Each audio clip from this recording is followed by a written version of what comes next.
ഒരു soldering stand എങ്ങനെ നമുക്ക് വീട്ടിൽ തന്നെ നിർമ്മിക്കാം എന്നുള്ളതിനെക്കുറിച്ചുള്ള വീഡിയോ ആണ്. അപ്പോൾ നമുക്ക് വീഡിയോയിലേക്ക് പോകാം.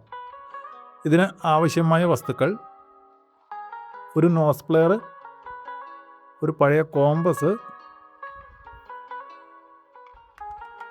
പിന്നെ 2 ഇഞ്ച് അല്ലെങ്കിൽ 2.5 ഇഞ്ചിൻ്റെ സ്ക്രൂവ് അല്ലെങ്കിൽ നട്ടും ബോൾട്ടും, പിന്നെ ഒരു ക്രൊക്കഡൈൽ ക്ലിപ്പ്, ഒരു ഇൻസുലേഷൻ ടേപ്പ്, പിന്നെ കേടായ പഴയൊരു എക്സ്റ്റേണൽ ഹാർഡ് ഡ്രൈവ്. ഈ എക്സ്റ്റേണൽ ഹാർഡ് ഡ്രൈവിന് പകരം നിങ്ങൾക്കൊരു വെയിറ്റുള്ള തടിക്കഷ്ണം ഉപയോഗിക്കാം. തടിക്കഷ്ണമാണ് നിങ്ങൾ ഉപയോഗിക്കുന്നതെങ്കിൽ 2.5 ഇഞ്ച് നട്ട് ബോൾട്ടിന് പകരം 2.5 ഇഞ്ചിൻ്റെ സ്ക്രൂ ഉപയോഗിച്ചാൽ മതി.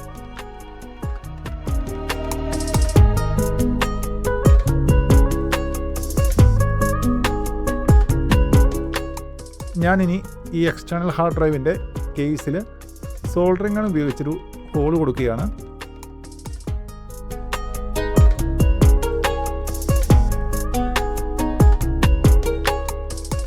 നൈഫ് ഉപയോഗിച്ച് ആ ഉരുകിയിരിക്കുന്ന ഭാഗമെല്ലാം ചെത്തി ക്ലിയർ ആക്കാം.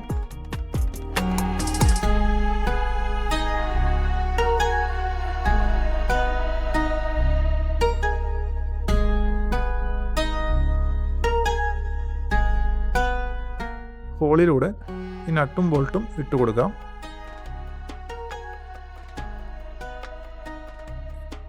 നട്ടും ബോൾട്ടും ഇട്ട് ടൈറ്റ് ചെയ്യാം.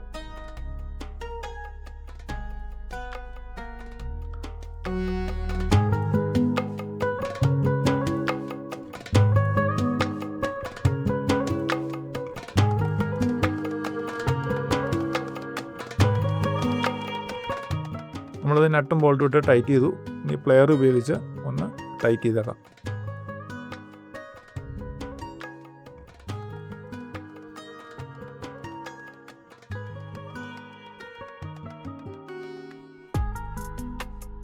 ഇനി നമുക്ക് ഈ ഹാർഡ് ഡ്രൈവ് ഇതിൻ്റെ ഉള്ളിലേക്ക് കയറ്റി വയ്ക്കാം.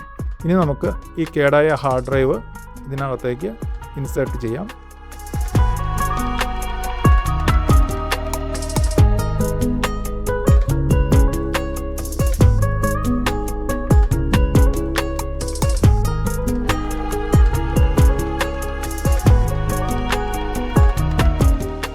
ഈ ബോൾട്ടിൽ നമുക്ക് ഈ കോമ്പസ് ടൈറ്റ് ചെയ്ത് വയ്ക്കാം.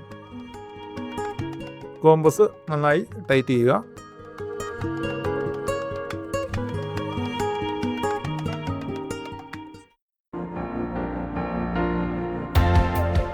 കോമ്പസ് ഏത് സൈഡിലേക്ക് വേണേലും തിരിക്കാൻ സാധിക്കും.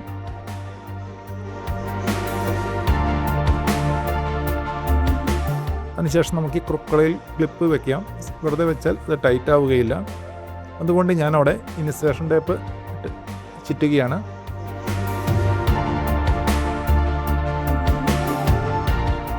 ഇൻസുലേഷൻ ടേപ്പ് ചുറ്റി അതിനുശേഷം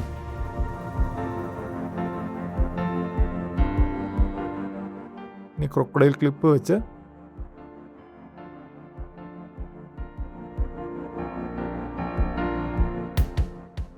നമുക്ക് പ്ലെയർ ഉപയോഗിച്ച് ഈ ക്രൊക്കഡൈൽ ക്ലിപ്പ് ടൈറ്റ് ചെയ്യാം.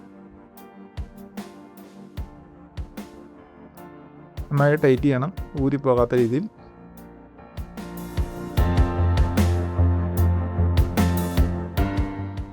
നമുക്ക് PCB ഒക്കെ ഇതുപോലെ ഈ ക്രൊക്കഡൈൽ ക്ലിപ്പിൽ വെച്ച് നമുക്ക് സോൾഡർ ചെയ്യാം. അപ്പോൾ PCB ഒന്നും അനങ്ങുകയില്ല. അതുപോലെ സ്വിച്ചൊക്കെ ആണെങ്കിൽ നമുക്ക് സോൾഡർ ചെയ്യാൻ വളരെ ഈസിയാണ്. ഇനി ക്രൊക്കഡൈൽ ക്ലിപ്പിലേക്ക് വയ്ക്കുക ഒരു കാല്, മറ്റേ കാലിൽ നമുക്ക് വയർ വെച്ച് സോൾഡർ ചെയ്യാം.